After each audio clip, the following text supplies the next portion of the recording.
شکلا اور وقار مانوی صاحب کا شکر گزار ہونا چاہیے کہ وہ ایک ایسی روایت کو دوبارہ سے زندہ کر رہے ہیں کہ اپنے بزرگوں کو ہم یاد کریں، اپنے بڑے عالموں کو، شاعروں کو، جس کی پچھلے کچھ دنوں شاید ہمارے یہاں روایت ختم ہونے لگی ہے۔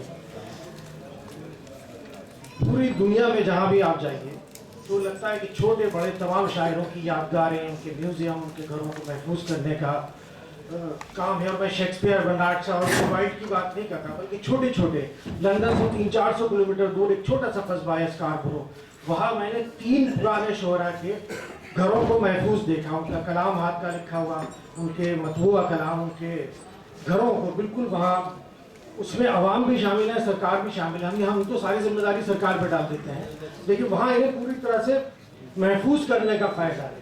اور وہ تو بہت، یورپ تو بہت ہی ترقی یافتہ دے رہے ہیں، لیکن جو یہ وسط ایشیا کے، سینٹرل ایشیا کے کنٹریز ہیں، تاجکستان اور ازبیکستان، وہاں انہوں نے ساری سڑکوں کے نام، سارے میٹرو اسٹیشنز کے نام اپنے شعراء کے نام پہ رکھے ہیں، علی شیر نوائی، حمید عالم جان، ابو علی سینا۔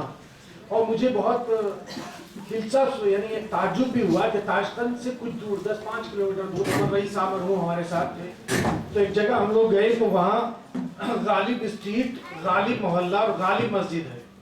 تو ہم لوگ یہ سوچ کے گئے تھے کہ شاید غالب کی شاعری پہ کچھ لوگ غالب کے بارے میں بات کرنے والے لوگ ہوں گے، لیکن ان لوگوں کو صرف یہ معلوم تھا کہ غالب کا تعلق اس علاقے سے رہا ہے، ماوراء النہر کے۔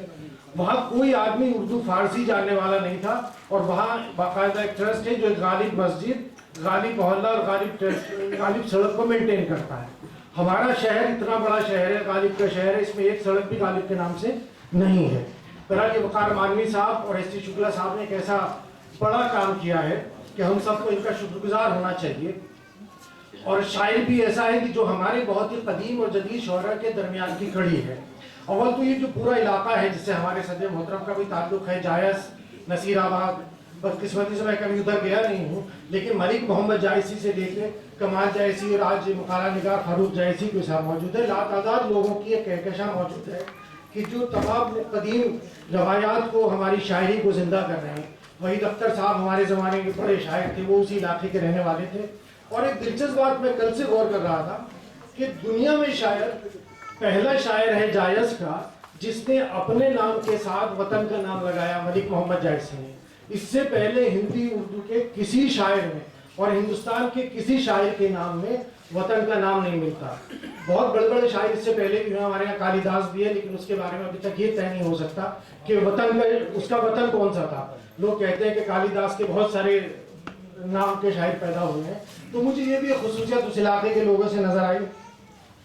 مانی جائسی صاحب کے بارے میں ہماری معلومات، میری معلومات بہت کم ہیں، چونکہ میں چونکہ غزل کا ایک طالب علم ہوں، غزل پڑھتا ہوں، غزل پڑھاتا ہوں، غزل کا پی ایچ ڈی بھی میں نے کی ہے، بہت سے لوگوں کو غزل کی پی ایچ ڈی بھی کرائی ہے، تو ان کی غزلوں سے مجھے آگاہی ہے، لیکن ان کی ذاتی زندگی کے بارے میں بہت کم معلومات ہمارے پاس تھیں۔ ایک تو جوش نے ان کے بارے میں لکھا ہے، اور جوش آپ جانتے ہیں کہ بڑے غضب کی نثر لکھنے والے تھے۔ شبلی نے تو آزاد کے بارے میں کہا تھا کہ کمبا جھوٹ پہ لکھتا ہے تو وہی معلوم ہوتی ہے، لیکن جوش کے ساتھ بھی یہی ہے۔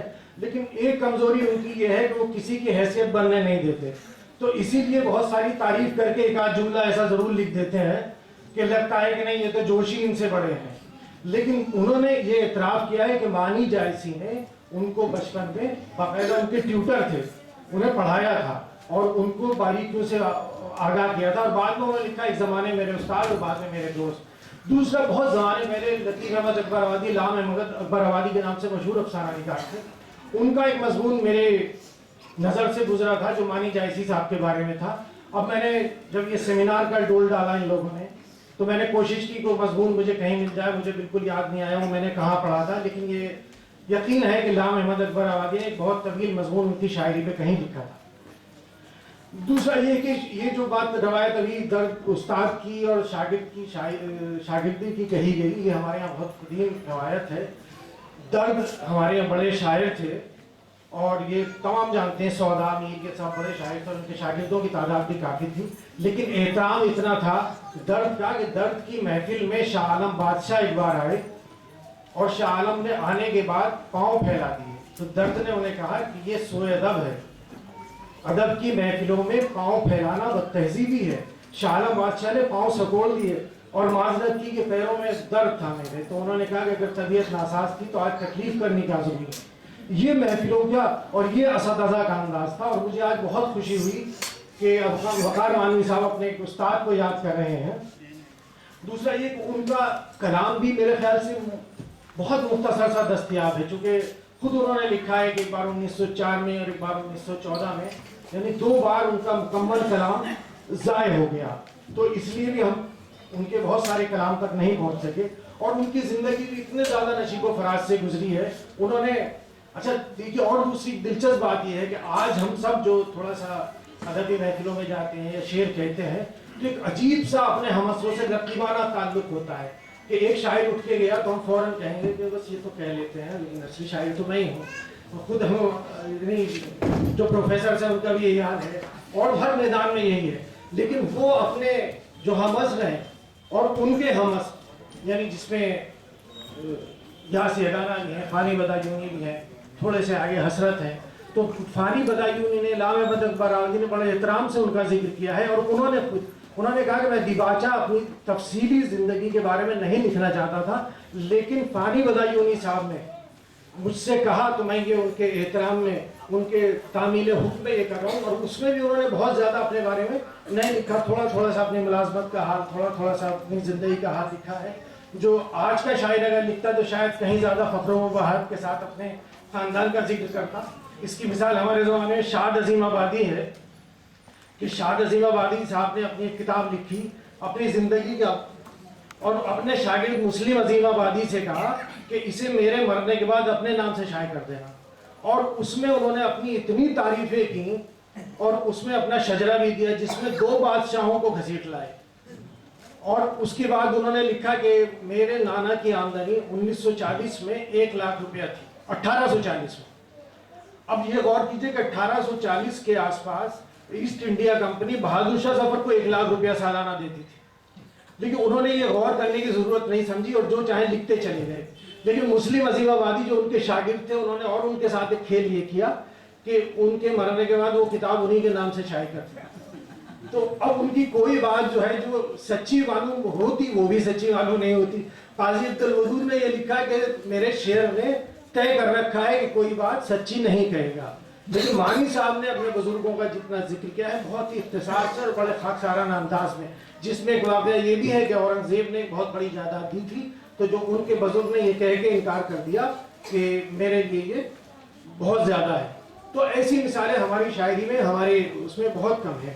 ان کی زندگی جوش نے تفصیل سے ان کا ذکر کیا, لیکن انہوں نے ایک بات جو لکھی جو میں خاص طور سے آپ کے گوش گزار کرنا چاہتا ہوں, ان کی جو سب کے بارے میں جو صاحب لکھتے ہیں اور آخر میں ایک جملے سے اسے کم کر دیتے ہیں, وہ مانی صاحب کے بارے میں انہوں نے کیا ہے. لیکن ایک تو انہوں نے لکھا ہے کہ مجھے پڑھایا, انہوں نے میرے باقاعدہ ٹیوٹر تھے.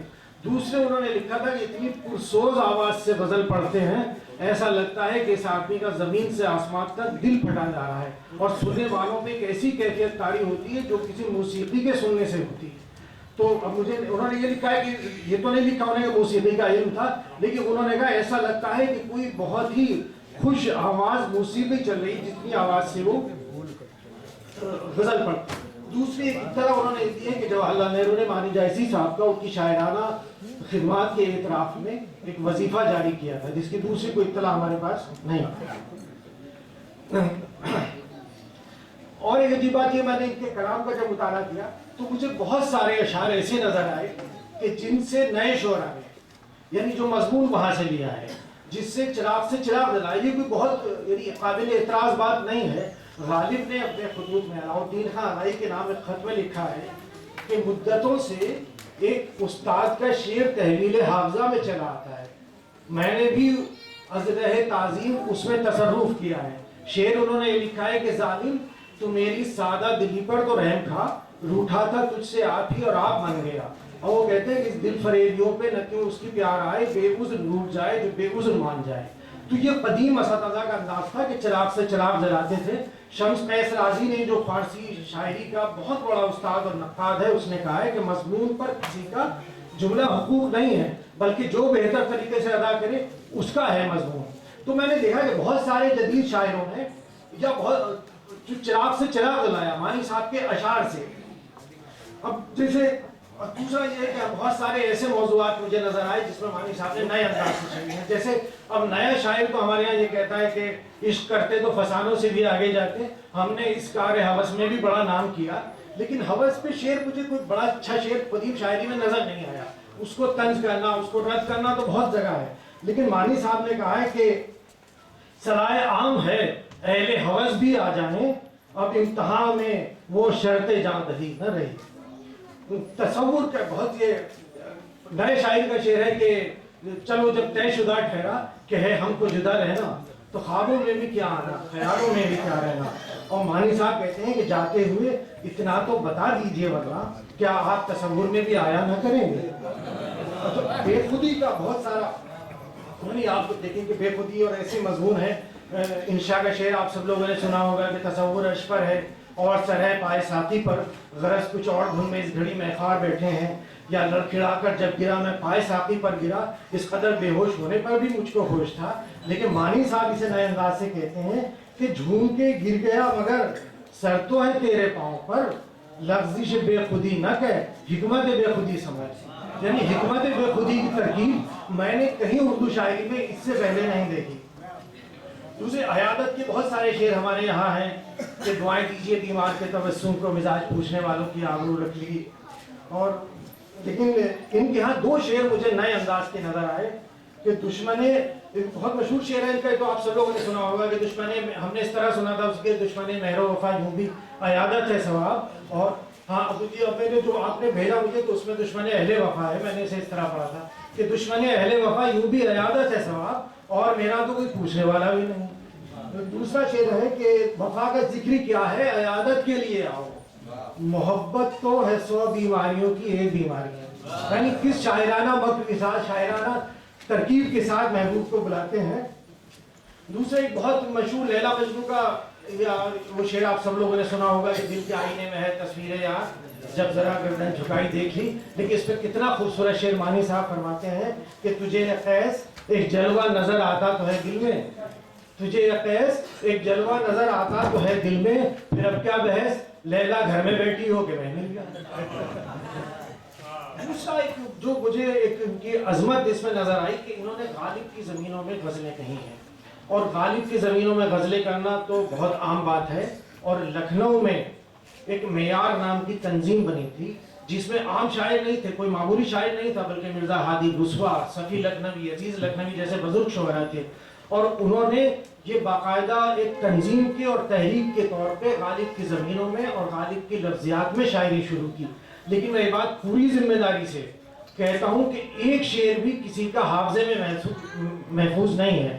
یعنی غالب نے تمام امکانات کو ایکسپلور کر لیا ہے. جس زمینوں میں کوئی شعر ہمیں اب نظر نہیں آتا, جس پہ لاتعداد شعر کہتے ہیں.